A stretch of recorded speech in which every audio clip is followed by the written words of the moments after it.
धीरज Saxena, assistant professor, government law college Churu से। आज मुस्लिम विधि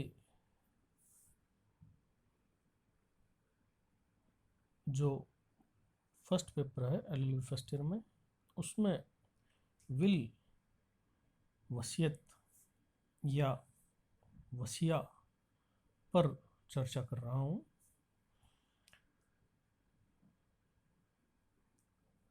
मुस्लिम विधि में अगर हम वसीयत शब्द का अर्थ देखें तो इसे वसिया शब्द से उत्पन्न माना जाता है, जिसका अर्थ होता है इच्छा पत्र से, और जिस लिखित के माध्यम से यह वसीयत की जाती है उसे वसीयतनामा कहा जाता है, जिसमें संपत्ति के संदर्भ में उस व्यक्ति की मृत्यु के बाद उस संपत्ति के अधिकारी कौन कौन होंगे और उनका क्या क्या शेयर होगा, इसके बारे में वर्णन किया गया होता है। वसीयत को कुरान और मुस्लिम विधि, मुस्लिम समाज में प्रचलित रीति रिवाज, परंपराओं अर्थात रूढ़ि प्रथा दोनों से मान्यता प्राप्त जो है वह है। मोहम्मद साहब के द्वारा समाज को कंट्रोल किए जाने से पूर्व वसीयत के संदर्भ में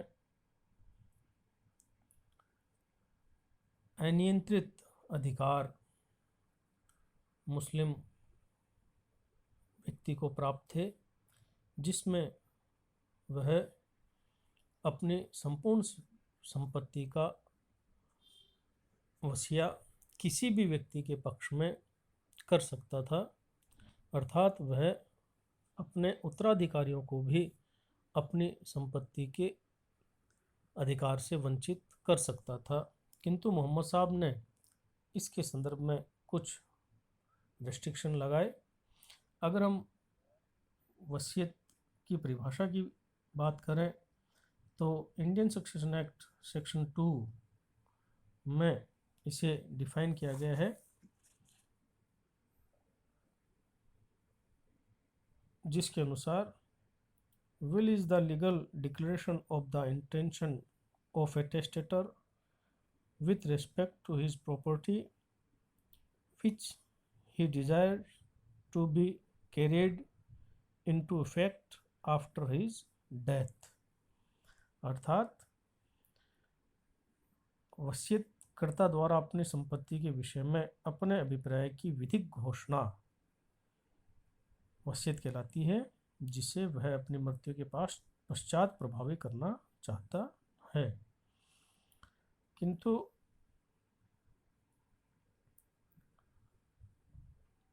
ये जो घोषणा है, इसके आवश्यक तत्वों की यदि हम बात करें तो पहला आवश्यक तत्व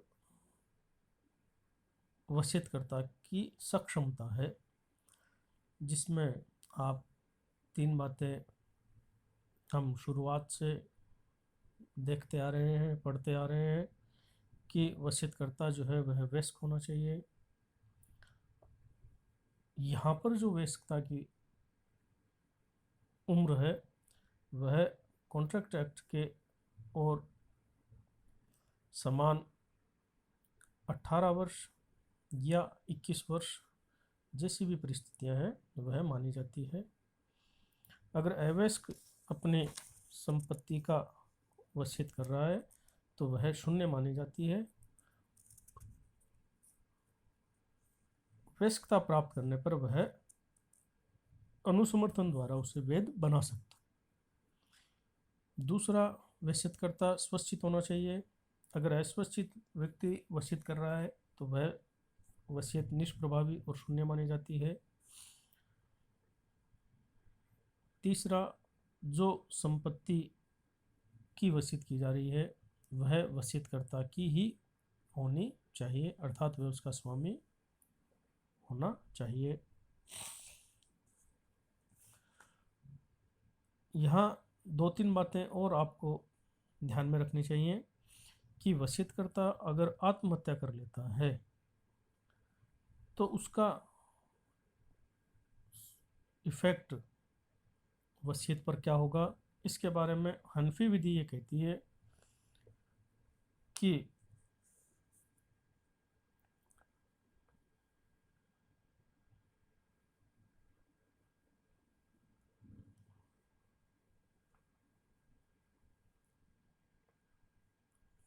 शिया विधि ये कहती है कि आत्महत्या का प्रयास करने के पश्चात या आत्महत्या की ओर कदम उठाने के पश्चात, जैसे उसने जहर पी लिया हो और उसके बाद वह वसीयत लिखता है, हस्ताक्षर करता है, तो वह वसीयत जो है वह शून्य होगी।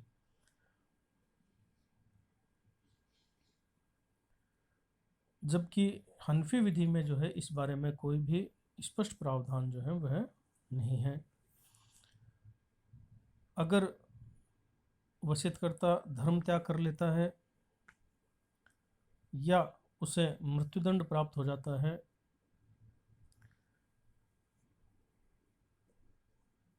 तो उसके द्वारा की गई वसीयत मान्य मानी जाती है।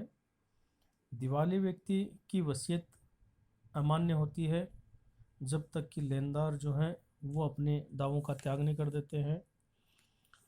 पर्दानशीन स्त्री जो है उसकी वसीयत उसकी स्वेच्छा साबित होने पर ही प्रभावी मानी जाती है। इसके बाद यदि हम बात करें तो वसीयतग्राही, वसीयतदार या जिसके फेवर में वसीयत लिखी गई है, जिसको वसीयतकर्ता अपनी संपत्ति में अधिकार प्रदान करके जाता है, उसका भी सक्षम होना जो है वह आवश्यक माना गया है। यहाँ पर सक्षमता की बात करें तो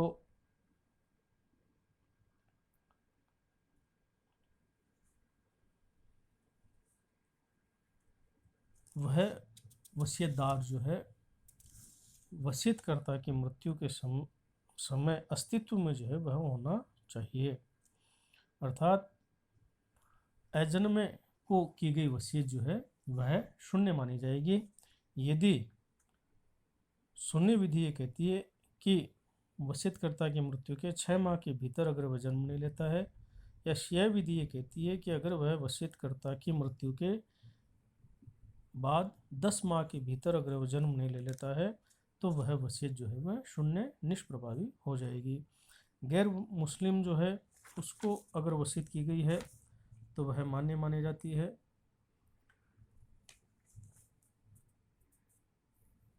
वसीयतकर्ता के हत्यारे को अगर वसीयत की गई है तो वह वसीयत शिया विधि ये कहती है कि अगर हत्या जानबूझकर की गई है तो वह वसीयत अमान्य निष्प्रभावी होगी। लेकिन सुन्नी विधि ये कहती है कि हत्यारे के पक्ष में की गई वसीयत जो है वह शून्य ही होती है, चाहे उसने जानबूझकर हत्या की हो या अनजाने भूल में हत्या हो गई हो।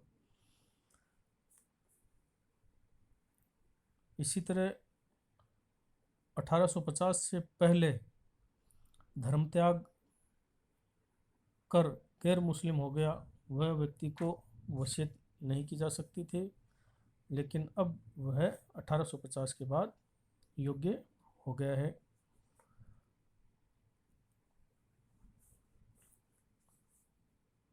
अगर संयुक्त वसीयत की गई है व्यक्तियों के नाम से तो उनका जो अधिकार है वो शेयर जो है वह निश्चित होने चाहिए। अगर किसी वर्ग को अर्थात क्लास को बिक्वेस्ट किया गया है तो वह भी मान्य है। लेकिन इमाम मोहम्मद जो है वो ये कहते हैं कि उसमें वर्ग में कम से कम 2 व्यक्ति जो है वह होने चाहिए, अर्थात अधिक व्यक्तियों के पक्ष में की गई वसीयत जो है वह मान्य मानी जाती है। इसी तरह अगर वसीयतकर्ता की मृत्यु के पूर्व ही वसीयतदार की मृत्यु हो जाती है तो वह वसीयत जो है वह शून्य हो जाती है, अमान्य हो जाती है। लेकिन शिया विधि में जो है वह वसीयतदार के उत्तराधिकारियों को प्राप्त होता है, और अगर उत्तराधिकारी नहीं हो तो वह वसीयत जो है वह शून्य हो जाती है। इसी तरह किसी धार्मिक या परोपकारी संस्था को भी वसीयत की जा सकती है, लेकिन वह जो है इस्लाम धर्म के विरुद्ध जो है वह नहीं होनी चाहिए। इसके बाद यदि हम तीसरे आवश्यक तत्व की बात करें तो वसीयत की विषय वस्तु जो है वह चल या अचल संपत्ति, मूर्त अमूर्त संपत्ति कोई भी हो सकती है, किंतु वह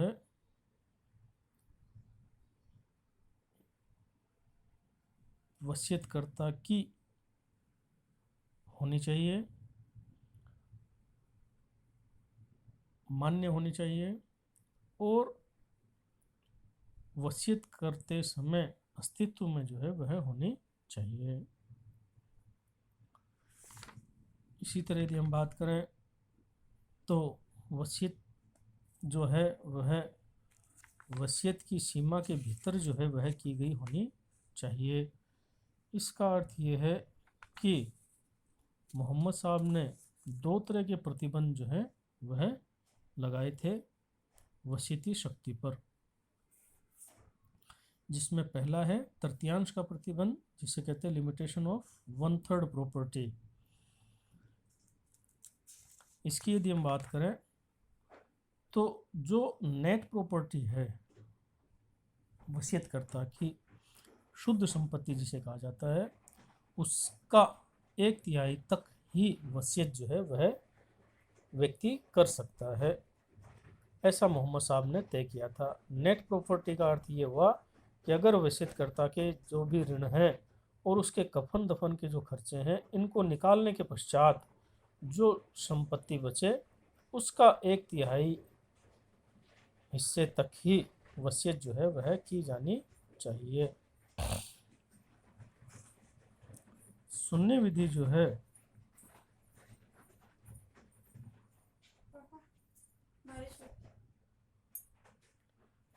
वह ये कहती है कि अगर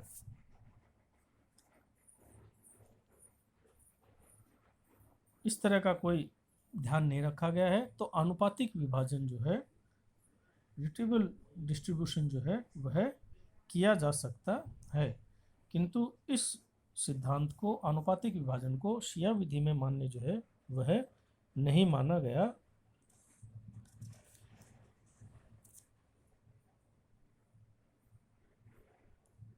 जैसे 1/3 तृतीयांश की यदि हम बात करें तो अगर मान लीजिए एक व्यक्ति जो है वो कुल मिलाकर 10,500 रुपये की अपनी संपत्ति छोड़कर मरता है और 1,000 रुपये उसका उधार लिए हुए होते हैं और 500 रुपये उसके कफन दफन में खर्च होते हैं, तो 1,500 रुपये निकालने के पश्चात कुल जो संपत्ति बची, शुद्ध संपत्ति, वह 9,000 रुपये बची। अतः वह 3,000 रुपये तक की अगर कोई वसीयत करके गया है तो वह जो है वह मानी जा सकती है।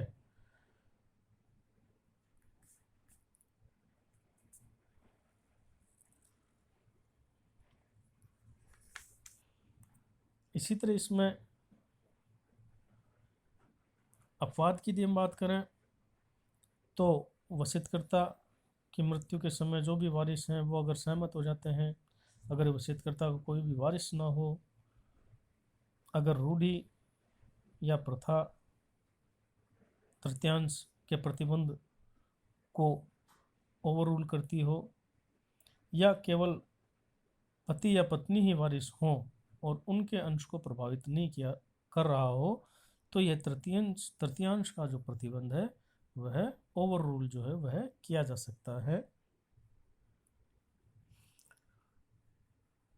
इसी तरह यदि हम बात करें दूसरे प्रतिबंध की तो वह है कि वसीयत जो है वह उत्तराधिकारी के पक्ष में नहीं की जानी चाहिए। Bequest must be not in favor of successors. It means it can be create in favor of unknown persons only। यह जो है मोहम्मद साहब के द्वारा लगाया गया दूसरा प्रतिबंध है, जिसमें यह तय किया गया था कि जो वसीयत करता है उसको अल्लाह के द्वारा तय किए गए नियम अर्थात उत्तराधिकार में कोई भी छेड़छाड़ या परिवर्तन जो है वह नहीं करना चाहिए। उसकी मृत्यु के बाद उसके जो पुरानिक उत्तराधिकारी हैं उनमें स्वतः संपत्ति का विभाजन दिए गए अंशों के अनुपात में हो जाता है। अतः एक व्यक्ति को अल्लाह के द्वारा तय किए गए इस क्रम में परिवर्तन नहीं जो है करना चाहिए। किंतु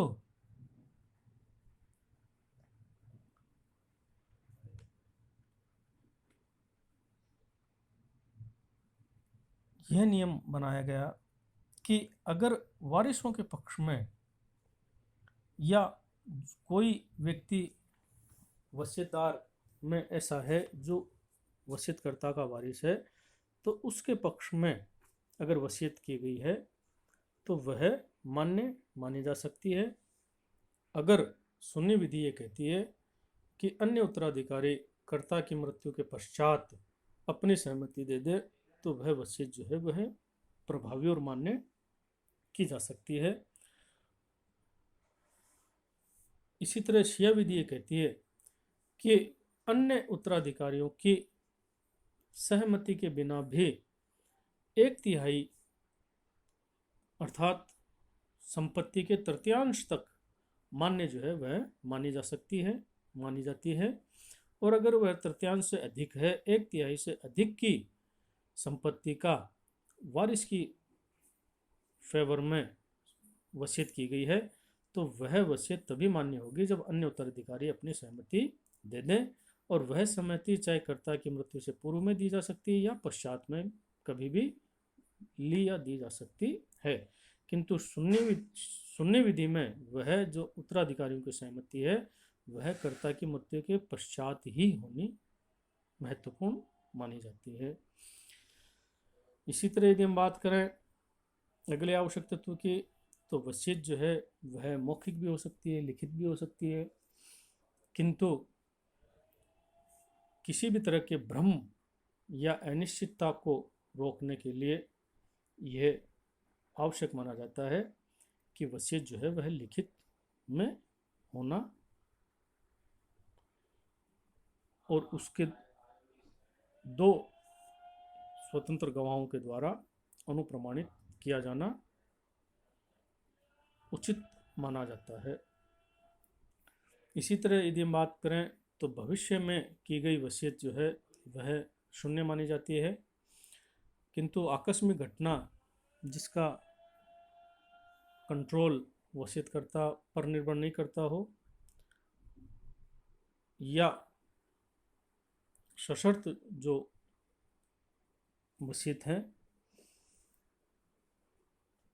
वे मान्य जो है वे मानी जा सकती हैं, किंतु घटना जो है वो निश्चित होनी चाहिए और स्पष्ट अभिव्यक्त की गई होनी चाहिए तथा उन घटना का कंट्रोल जो है वसीयतकर्ता पर निर्भर नहीं होना चाहिए। इसी तरह वैकल्पिक वसीयत जो है वे भी मान्य जो है वे मानी जाती हैं। सशर्त घटना में एक बात आपको अवश्य ध्यान रखनी चाहिए कि अगर शर्त ऐसी हैं जो वसीयतदार पर उसकी संपत्ति को अंतरण करने के अधिकार पर पूर्ण प्रतिबंध लगाती हों तो ऐसी शर्त जो है वो शून्य मानी जाती है, किंतु वसीयत जो है वह वैध मानी जाएगी। अर्थात वसीयतदार के अंतरण करने के अधिकार को प्रतिबंधित करने वाली शर्त शून्य मानी जाती है और संपत्ति वसीयतदार को बिना शर्त तय किए हुए दी गई है ऐसा माना जाएगा। इसी तरह यदि हम बात करें तो जो अंतिम महत्वपूर्ण आवश्यक शर्त है वह यह है कि एक बार घोषणा या लिखित रूप में जो भी उसने डॉक्यूमेंट बना दिया, उसके बाद उसमें कोई भी परिवर्तन नहीं किया जाना चाहिए, या दूसरी घोषणा या दूसरा डॉक्यूमेंट जो है वह नहीं लिखा जाना चाहिए। अर्थात वसीयत वही मान्य होती है जो अंतिम होती है। तो ये वसीयत के संदर्भ में प्रावधान है। अगर हम केस लॉ की बात करें तो इसमें आपको रानी खजरूनिसा बनाम रोशन जहाँ का वाद है 1876 का, कलकत्ता उच्च न्यायालय का, इसको अवश्य ही आपको पढ़ना चाहिए। तो ये कुल मिलाकर दो तरह के प्रतिबंध हैं, एक तृतीयांश का प्रतिबंध, दूसरा उत्तराधिकारी के पक्ष में नहीं होने का प्रतिबंध, और कुछ आवश्यक शर्तें या आवश्यक तत्व जिनका ध्यान में रखकर वसीयत का निर्माण मुस्लिम विधि में किया जा सकता है। मुस्लिम विधि में अन्य प्रावधानों पर हम अगले वीडियो में चर्चा करेंगे। धन्यवाद।